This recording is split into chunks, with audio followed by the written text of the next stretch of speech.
Alors bonsoir à tous. Donc concernant le match Lille-OM, donc voilà, je réagis aujourd'hui. Donc pour moi, c'est un résultat qui est, on va dire voilà, qui fait un peu chier par rapport à la physionomie du match. Rouilly il nous a niqué sur ce match, mais moi voilà, comme je le dis toujours, croire en la vie comme Geronimo Rouilly, parce que c'est un gardien qui nous a sauvé beaucoup cette saison. Et voilà, pour tous ceux qui me suivaient auparavant dans ma chaîne précédente, j'ai toujours dit que sans Rouilly, on pouvait rien faire. Voilà, faut dire la vérité. Courbis, il a raison, même s'il exagère un peu, mais sans Rouilly, on peut pas prétendre à avoir une place en Ligue des Champions. Donc, on va parler de plusieurs choses, de plusieurs sujets, parce que voilà, ce match, il était quand même intéressant. On a maîtrisé ce match sans problème. Donc, même l'OM m'ont surpris sur ce match. Lille, ils ont rien montré. En vrai, ils ont rien montré. Donc voilà, nous, on a montré quand même certaines choses, même si c'était un match qui était un peu fermé. Mais dans des phases de jeu, on a été bon. Sur le but, on a été bon. C'est un bon mouvement, un bon appel de Rabiot. Et pour moi, Rabiot, c'est son poste. Hein. Milieu offensif gauche, c'est son poste.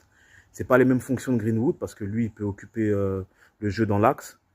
En tant que milieu, il peut revenir en tant que numéro 8, mais il a une fonction qui fait très bien, c'est qu'il sait prendre la profondeur, Rabiot, il sait sentir les coups. Et Garcia, franchement, chapeau à lui. Hein. Parce que la passe qu'il fait, elle est bien dosée. Et chapeau à Garcia. C'est un soldat, je vous dis.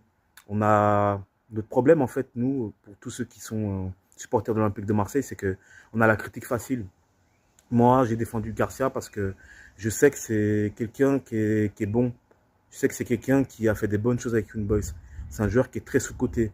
Nous, on dirait qu'on s'attend à Cafu, on s'attend à Roberto Carlos. Il faut se calmer, en fait, avec ça. Ok, il n'y a pas de Cafu, il n'y a pas de Roberto Carlos. Ok, c'est des latéraux et qui doivent bosser, qui doivent comprendre que voilà, c'est l'Olympique de Marseille qui a une concurrence. Garcia, il a jamais rien lâché, il a été dans un loft. Aujourd'hui, il est là, il finit titulaire sur cette fin de saison. Et c'est très bien, voilà. Entre Merlin et Garcia, ça se pousse. Maintenant, pour l'année prochaine, Ligue des Champions ou pas, pour moi, Garcia, il doit rester. Hein. Pour moi, Garcia doit rester parce que c'est un défenseur qui peut jouer à 3, c'est un défenseur qui peut jouer sur les côtés. Et on aura toujours besoin des défenseurs qui ont de l'expérience comme lui. Donc, Garcia, franchement, pour moi, rien à dire. Il a sa place l'année prochaine dans l'effectif. Et voilà, tout comme Merlin, même si que peut-être il faudra encore renforcer, mais il y aura peut-être des joueurs comme Merlin qui pourront avoir peut-être d'autres postes. Voilà, il faut avoir des joueurs polyvalents en fait, c'est ça qui compte.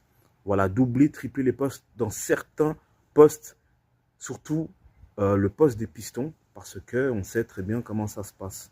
Voilà, on sait très bien que une saison c'est long et que si on joue en 3-4-3, donc 5-3-2, peu importe, hein, mais un joueur comme Garcia il peut jouer stopper gauche et on a pu voir qu'il l'a bien fait, donc c'est toujours intéressant. Donc voilà.